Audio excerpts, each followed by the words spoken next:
Welcome to your final exam for Communications 211.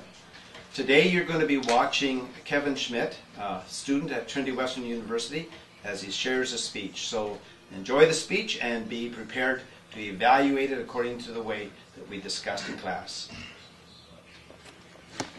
Hi, my name is Kevin Schmidt, and today I'll be persuading those of you in the Trinity Western bubble reasons to get out of it. So many people do not understand what the Trinity Western bubble is and what happens within it, so I'm going to provide you with 3 reasons of why to get outside of the bubble, the ways to get outside of the bubble, and also what to do once you're outside of it. So, to those who are in the bubble, especially for first and second and third years, you may not realize what is happening to you, but for fourth and fifth year students, you guys should already be getting outside the bubble. So to define this Trinity Western bubble, as I've been stating, there's a physical separation and also a spiritual separation. The first physical separation is the actual location of the Trinity Western campus. There is our campus, then we have the rest of the real world, where Trinity has its own environment, has its own campus, its own property. You are physically removed from the rest of the world. And then we also have the spiritual separation, and this is mainly defined by the Christian aspect of Trinity Western. It is a mainly or predominantly Christian-based school, and so people within this school are all Christian, and so you're interacting with mainly Christian believers. And also to clarify, you can live on campus and be outside of the bubble if you have a mindset of what's going on outside of the bubble. Also, if you live outside of the bubble, you can also have the mindset of being inside the bubble, whereas if you live outside but you still have friends inside the bubble, you're constantly interacting with those inside, going on trips with people. Say if you go on a mission trip with Trinity Western, but you live outside the bubble, you're still being immersed inside that bubble.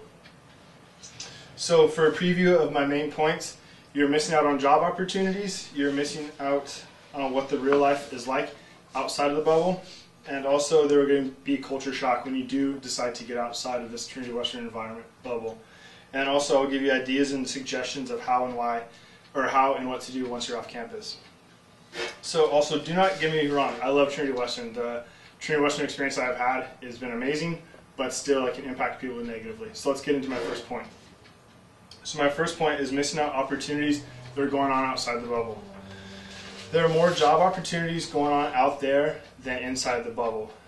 You can see, so you get a job at like Starbucks, Costco, Target, auto store, another coffee shop, or anything like that. There's not that many opportunities inside the Trinity Western campus. There are some, but not as much.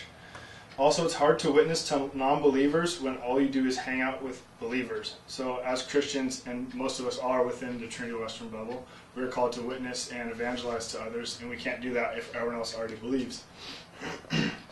And my third point on this is that I talked to a student about 2 years ago about his Trinity Western experience, and he said the only thing that he regretted was staying on campus too much and not getting out into the real world and experiencing things like getting another job, or joining like a non-Christian sports league or something like that. Just really getting outside into the real world. And then my second point, the TW bubble is different from the real world. This is obvious, but many people don't realize it. The mindset here is not one of the real world. It's almost kind of candy-coated. And what I mean by this is people inside the Trinity Western bubble are too trusting. They're too almost kind of like nice to each other in a sense, whereas people will leave their laptops in the library, and then people from outside the bubble will come in and steal it because they realize that everyone thinks, oh, no one's going to steal it here. It's like Candyland, it's Wonderland, it's so nice, but people can come outside and steal things. Also, the teachers here are amazing. They treat you like an individual. They don't see you as a number. They see you as who God made you. Whereas at public school universities, which I've been to 2 other ones, they do not treat you like that at all. You're just a number. You're just something just going through the system. Whereas at Trinity Western, you can have like a dinner at a prof's house. You can also go and have like a mentoring session with a prof. You can't do that in public schools. Rarely will that happen. So my third main point for reasons to get outside the bubble is there will be culture shock. So when you do, culture shock is defined by a personal disorientation a person may feel when experiencing an unfamiliar way of life due to immigration or a visit to a new country or to move between social environments. When you're always talking about believers, as I said earlier, you start to pick out nitty-gritty things. So I kind of view faith as like a brick wall.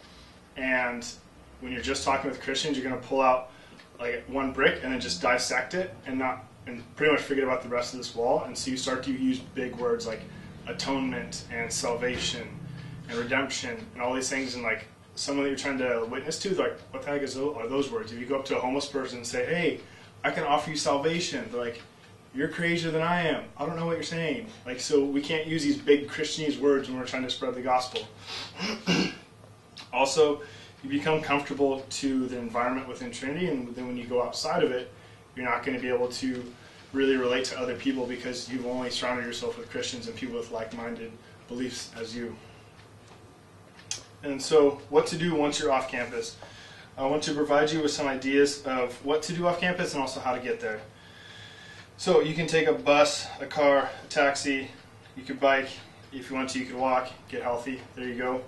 You could also take the train outside of Trinity Western in the back. Just kidding, don't do that, because you might die. So, ideas of what to do when you're off campus. You could join a non-Christian sports league. You could join a gym. You could join the community center in Walnut Grove. It costs $2.75 to use the pool, spa, sauna, steam room, gym, slide, high dive, basketball court. My favorite part, and there's some cute lifeguards there too. Check that out. Also, you could get a job off campus which will expose you to different people than you normally interact with. So there's so many opportunities and things to do off campus, so I really suggest that you should go check those out. So in summary, when living inside the bubble, it's so much easier to miss out on opportunities going on outside the bubble, obviously. The Trinity Western bubble does not reflect the real world, which will lead to misinterpretation of what the real world is. After living in the bubble for a couple of years or so, you'll have a sense of culture shock when you do move outside the bubble. And I've also provided you with some ideas of how to get off campus and what to do once you're off campus. So to reinforce some key ideas, there's job opportunities, real world experiences being missed out, culture shock is going to happen, and also once you're outside of the bubble, the things that you can do with people outside of the bubble are, in my opinion, better than the things you can do within the bubble. One last thing I would like to leave you with is a final quote. If we're growing, we're always going to be outside our comfort zone, which was said by John Maxwell, who was an American author and a motivational speaker. Hope I motivated you to get off campus.